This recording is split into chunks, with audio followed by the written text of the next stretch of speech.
Hey everyone, Mr. Russell here to walk you through today's lesson, which is on finding the area of hexagons with missing information. So it's related to what we did yesterday and the day before, kind of all wrapped into one. But before I get started, okay, I was looking through the discussion board the other day, and my man Charles Foster asked for some more math puns. I don't remember what day he posted that.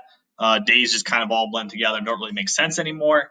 But I wanted to deliver, give the people what they want, and I dug out my copy of math jokes for mathy folks. So I have a couple fantastic jokes I want to tell you guys. Ready? So first of all, how do you make 7 even? Take away the S.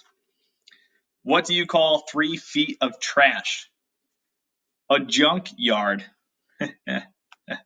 Junkyard. All right. How much do pirates pay for corn? A buccaneer. Oh, that was good. All right. What insect is good with numbers? An account ant. All right. 2 more. How many tents will a campground hold? 10, because 10 tents make up 1 hole. And our last one on the next page. What keeps a square in one place? Square roots. And with that, let's start today's lesson. Square roots. Classic. All right. So we want to just go ahead, and our goal today is we're going to find the area of these shapes when we're not initially given all the information that we need. Okay, yesterday Mr. Ofianos talked to you guys about how to find the area of a regular polygon, and that formula was A equals 1/2 ASN. Lowercase a stands for apothem, S is side length, and N is number of sides. So those are 3 things we need, and we're looking at examples today where we don't have all 3 of those things. Okay, but before we get to that, I just want to kind of break down what's happening. So our first goal here is I want you guys to figure out what the measurement of each angle in this regular hexagon would be. Okay, my regular shape or regular hexagon means that all 6 sides and all 6 angles are congruent to one another. Okay, and if you think back to earlier in our distance learning journey, you guys learned a formula to find the sum of all the angles inside a polygon, and that was n minus 2 times 180, or number of sides minus 2 times 180. So if that were to give us the sum of all of these angles, we have 6 of them. We know all 6 have to be congruent, so we can take that and divide by how many sides we have. Or we can think of this formula right here, right? N minus 2 times 180 gives us the total or the sum of all the angles, and we'll divide by how many we have. So in this case with a hexagon, you know a hexagon has 6 sides. So we're going to take 6 and subtract 2 from that. We're going to multiply that by 180 and then divide by 6. So it's 6 minus 2 times 180 divided by 6.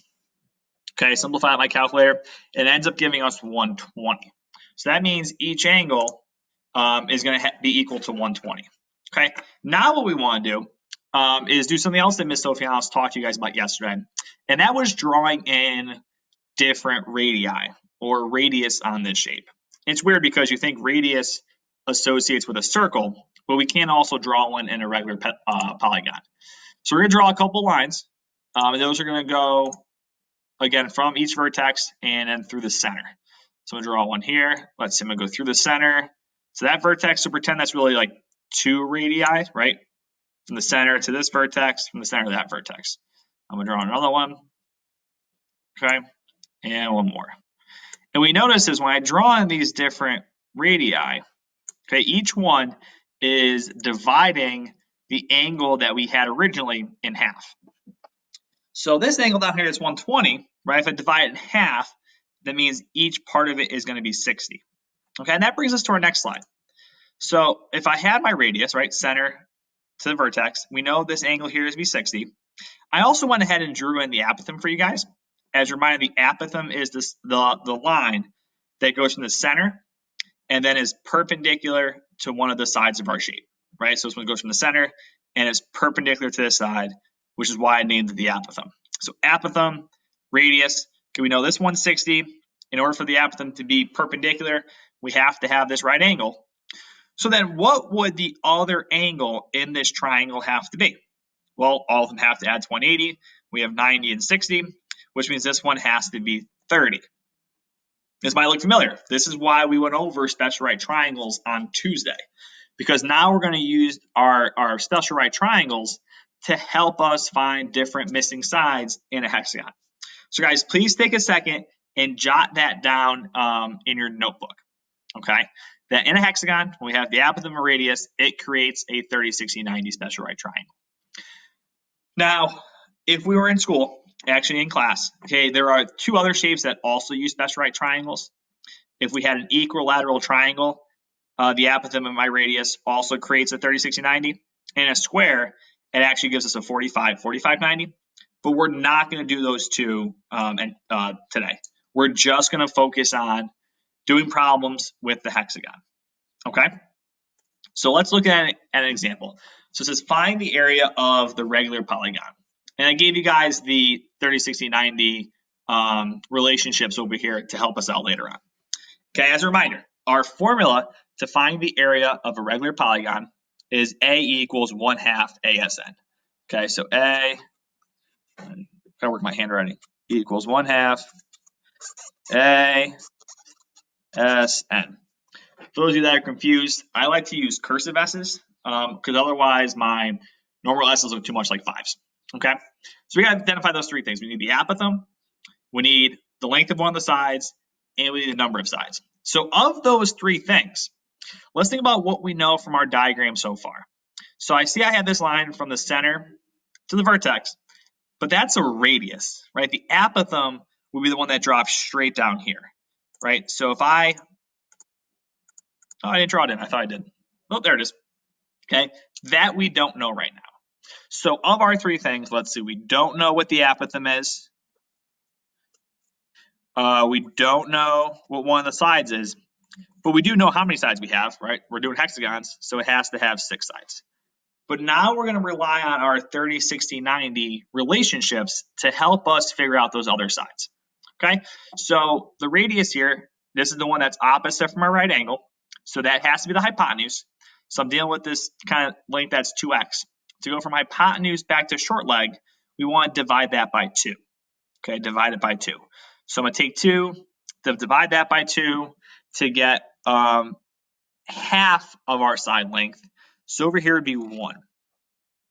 This is a common mistake we see, is that students get this length and then think it represents the entire side length. But it doesn't, right? It's only from where the apothem meets the side length to that vertex, that has a length of 1. But, I mean, both parts are congruent, so over here is also 1, which means our side length here is going to have a length of 2. Okay? And then to go from short leg, right, or x, what we have here is 1, to our long leg, we have to multiply it by the square root of 3. So that means our apothem would be 1 square root of 3, or we can just write that as square root of 3. Okay, so 1 square root of 3. And now once we identify those three things, we can take them and plug them into our formula. So I would say my area now is going to be 1/2 times our apothem, which is just the square root of 3, times the side length, which is 2, times the number of sides of 6. All right, now I want us to all be on the same page when it comes to actually simplifying this answer.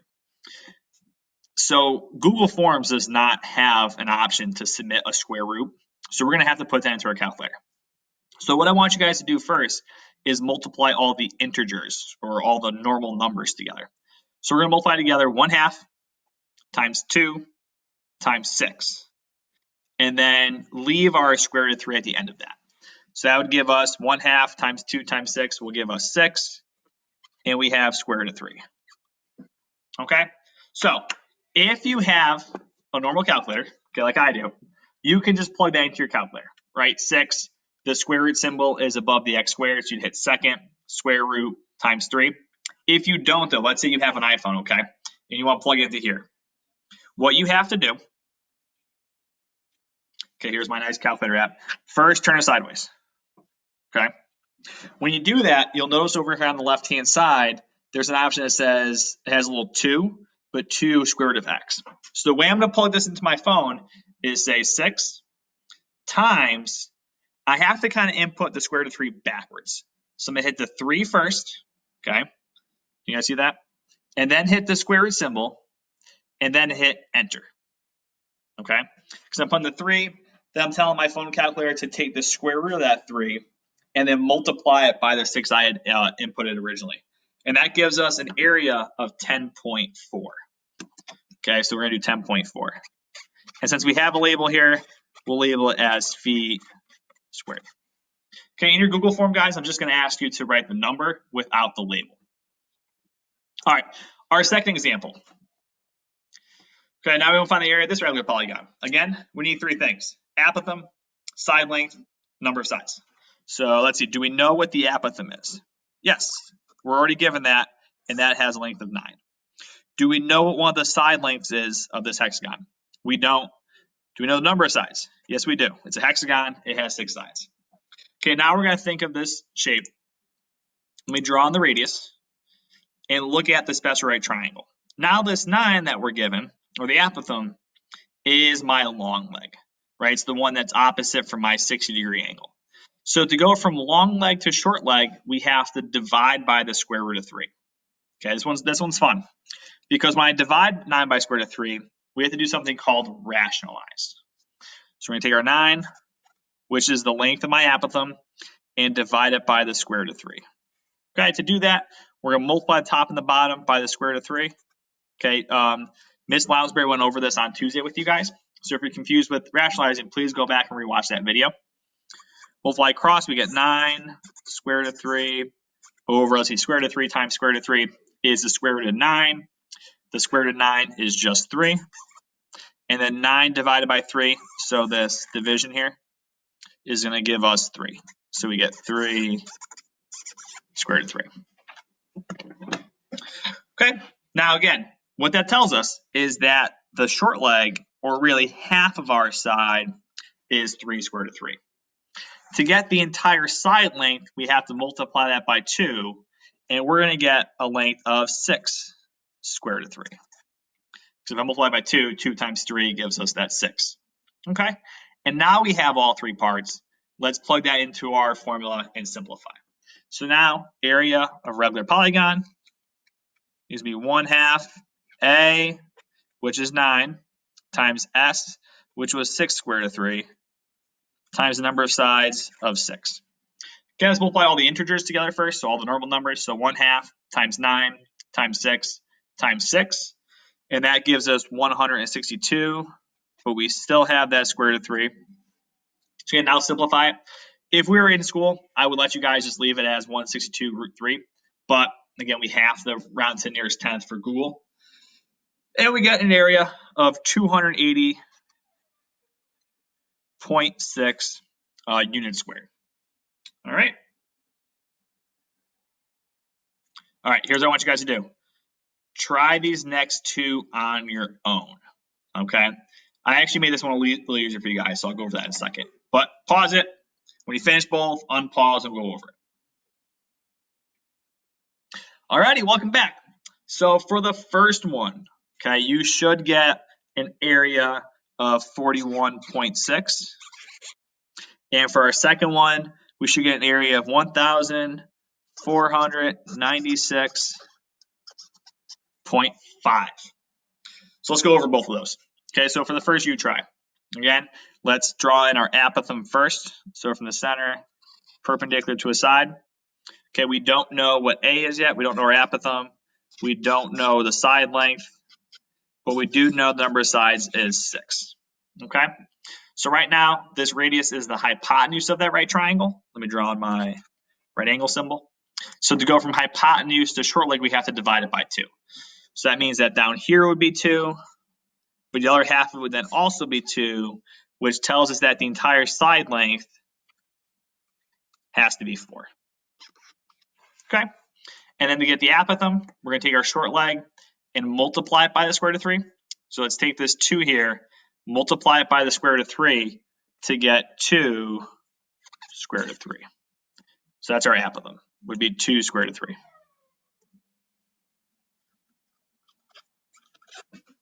Okay. Now let's take those three parts and plug them into our formula. So we're going to say area is going to equal 1/2 times your apothem, which is 2 square root of 3, times the side length, which is 4, times the number of sides, which is 6. Okay, so multiply the integers together first. So 1/2 times 2 times 4 times 6 is going to give us 24 times square root of 3. Okay, we're going to plug that into our phone calculator. So remember, do 24 times 3, then hit the square root button, then hit enter. And we get an area, like I said before, of 41.6. For our second one now, okay, so far we are given what the apothem is. So we know here that the apothem is, what did I give it to you guys? 12 square root of 3? Yeah, 12 square root of 3. Now, the reason why this one's a little bit easier is because we don't have to rationalize. When I draw in the radius to make my 30-69 special right triangle, we're going to go from long leg to short leg. So we're going to take the apothem and divide it by square root of 3.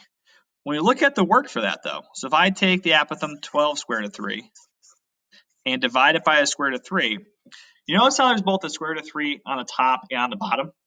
Anything divided by itself is just 1. So those cancel out, which leaves us with the side down here of 12.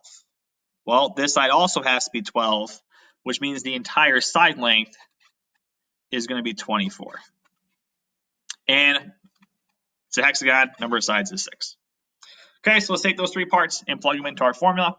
So that area is going to equal 1/2 times 12 square root of 3 times 24 times 6. So multiply all the integers together. So 1/2 times 12 times 24 times 6 will give us 864 square root of 3. Yeah, let's multiply those two things together. And we get an area of 1,496.5 units squared. Bam! It's good couple questions. All right. Now what you guys are going to do, I'm going to show you guys your 2 lesson check questions. Okay, you're going to submit the answers to those on your Google form. Okay. I also asked for a picture of your work at the end of it. If it's too annoying, guys, I'm sorry. It's just a better way for us to see how you guys are doing. If you can't upload pictures to Google form, we have no problem with you emailing them to us. But here's your 2 questions we want you guys to do. Okay, so find the area of each of these regular hexagons. These are just like the ones from this page. I just changed the numbers here, guys. Okay, so reference back to these examples to help you out with today's lesson check. All right, that's all for today, guys. Have a phenomenal weekend, and we'll talk to you later.